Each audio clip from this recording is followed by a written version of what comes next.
Hello everyone, welcome to part 2 of my video series on GC bias correction and GC bias. So in this video we are going to talk about the most famous GC correction method, which is called lowest bin GC correction. So without further ado, let's dive in. So first of all, what does lowest mean? Lowest means locally estimated scatter plot smoothing. It doesn't make any sense, right? So let's look at some plots and understand what it means. Suppose we have these points right here, which are a combination of x and y values. So you can see that this curve that we draw right here using these points is actually quite noisy. So we can actually make this much smoother using a simple local smoothing technique. We can re-estimate the y value of each of these points using a simple strategy. For example, for this point right here, we can take its neighboring points. So here we have defined the neighboring window size as 5. So we have two neighbors to the left, two neighbors to the right, and the point itself. Now we can do a weighted average of the y values of these points to get the re-estimated value of this green point right here. Similarly, for this pink point right here, we can get the value of its neighboring points and use the same re-estimation technique. Similar thing we can do with this yellow point and all the other points in this particular plot. If we do that, then we can generate this nice curve right here where we have re-estimated the value of all these points using the neighboring points as well, and we have obtained a much smoother curve compared to what we had initially. So how does this smoothing technique relate to GC bias correction? We are going to talk about this very shortly. So first of all, let's look at the procedure of GC bias estimation using the lowest bin based method. So this is a particular table which we are familiar with from the previous tutorial. If you haven't watched that tutorial, please feel free to go there and watch it again. The link will be there in the description. So this is the reference genome, the whole genome that we have, the blue line right here. And we have divided the genome into small bin regions. So these are bin regions. And each of these regions is equal in size. They can be 1 kilobase in size or 10 kilobase or 100 kilobase, whichever is convenient for you. Now, for each bin region, we have estimated the GC content of those regions, and we have also put down the number of reads that we have obtained from each of those regions after sequencing. You can clearly see that in some areas there are more reads, and in some areas, for example here and here, there are less reads. So this is obviously the effect of GC bias, which we have described in more detail in the previous video. Now, using this data right here, we can actually make this nice little table. So we have GC content from 0% to 100%. That means 101 values right here in this column. We have also put down the genomic bins containing each of these GC content values. For example, genomic bins 1 and 3 have 0% GC content. Genomic bins 4, 6, and 7 have 1% GC content. Similarly, genomic bin 50 has 100% GC content. So finally, we can actually get this mean coverage column. For example, the mean coverage of genomic bin number 1 and bin number 3 is going to be 1.5. The mean coverage of genomic bin number 31 and bin number 40 is going to be 2.1. And the mean coverage of genomic bin 50 is the coverage itself, which is probably 1. So that is basically the GC table. Now you can ask me, how come we have these values like 1.5, 2, 2.1, etc. when we have read now of 100, 90, 35, etc. The answer is these are raw read counts. Obviously, we are going to normalize them. I mean, there are different ways we can normalize them. We can normalize them by dividing all these values with the mean count, with the mean of these. So basically, if there are maybe 20,000 bins in your entire genome, you can get the mean count of those bins and divide each of this count by that mean count. That is one way of normalizing.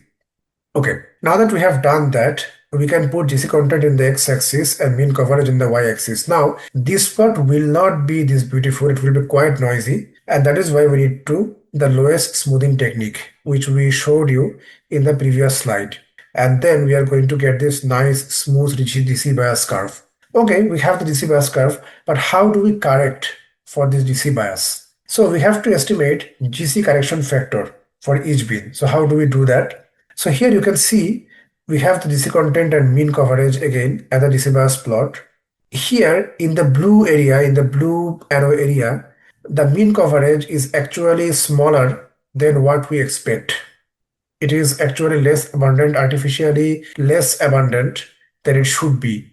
So we are going to have to artificially increase the coverage of these places. For example, here we increase it by some magnitude, but here, since the coverage is even lower, we are going to have to increase it in a much higher amplitude. Similarly, in these areas, we can see that the mean coverage is much higher than expected, so we need to artificially decrease them, and we need to decrease this particular GC content coverage much more compared to the ones right here. And also there is this place in the middle where actually the coverage is pretty much what we would expect. So we don't do anything right there. And the correction factor is going to be somewhere around 1. So we are going to have to multiply it by something around 1 or 0.95 or something like that. Okay. So moral of the story is we are going to have to, I mean, if we have some mean coverage in a bin, so suppose we have a bin, and in that bin, we have a particular GC content level. And for that GC content level, the mean coverage is actually very small. So in that case, we need to multiply that bin mean coverage with a value which is much larger than 1. So let me explain it with a picture. So you saw this picture before. So we can see some corrective multiplicative factors right here, which is also known as GC correction factor. The GC correction factor here is 0.8. So how is it 0.8? Let me explain.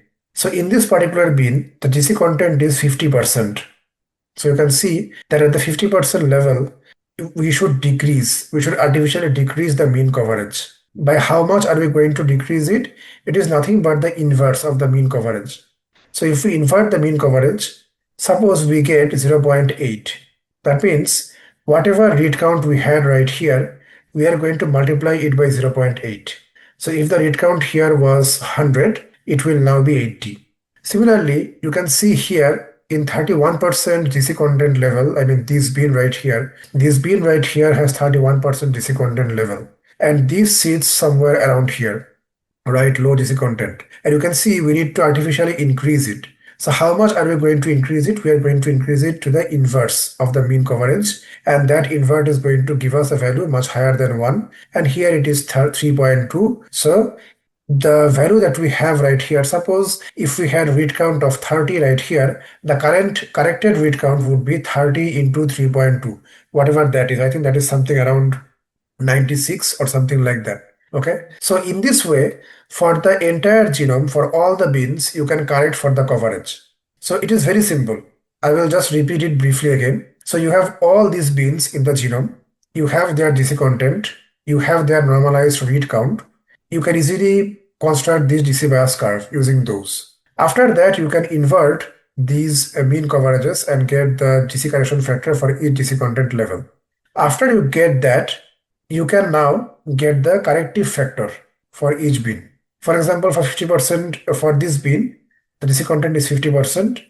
You take that mean coverage, you invert it, you get 0.8. So if there are 100 reads right here, you just simply multiply that 100 by 0.8 to get the corrected 80 reads. So in this way, you are going to get the corrected number of reads for all these bins, and that is how you perform GC correction using the lowest bin based method.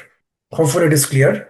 So what are the limitations of this method? Now the first question that you may be asking is, what should be my bin size? It cannot be anything you desire. Ideally, if you have a larger genomic bin size, so if your genomic bin size is large, you will have lower resolution in estimated GC content. And if you have lower resolution in estimated GC content, you are going to have worse GC correction. This is very important. That means you need to have very small genomic bin regions to estimate the GC content, the GC correction factor, and all those things. So the easy solution is we can just make the bins smaller, like 1 KB or 500 base pair, or maybe even 100 base pair. So why don't we just do that? Because we cannot. If our sequencing depth is not that high, The normalized coverage of beans genome-wide will be extremely noisy if you have small beans. Especially in my experience, if you have low-pass whole genome sequencing data, you need to have beans of size at least 100 kilobase, which is not very small. So in that case, the dispersion factor estimated will not be that accurate. And also, with larger beans, your bell-shaped decibels curve will be missing. Your decibels curve will sort of be linearly increasing, which doesn't really make sense in real life. So there is a solution to this problem, which is known as the single position DC correction method. Now, I haven't seen any blog or video really explaining it properly. And the paper also doesn't do a good job, I think, explaining it. It's a wonderful paper, but the authors don't explain the method very well in that paper, not in great detail. So in the next video, I am going to talk about single position DC correction method. If you like the video, feel free to subscribe and share. We have donation link in the description. You can donate to our channel and help us grow as a channel as well. Thank you very much.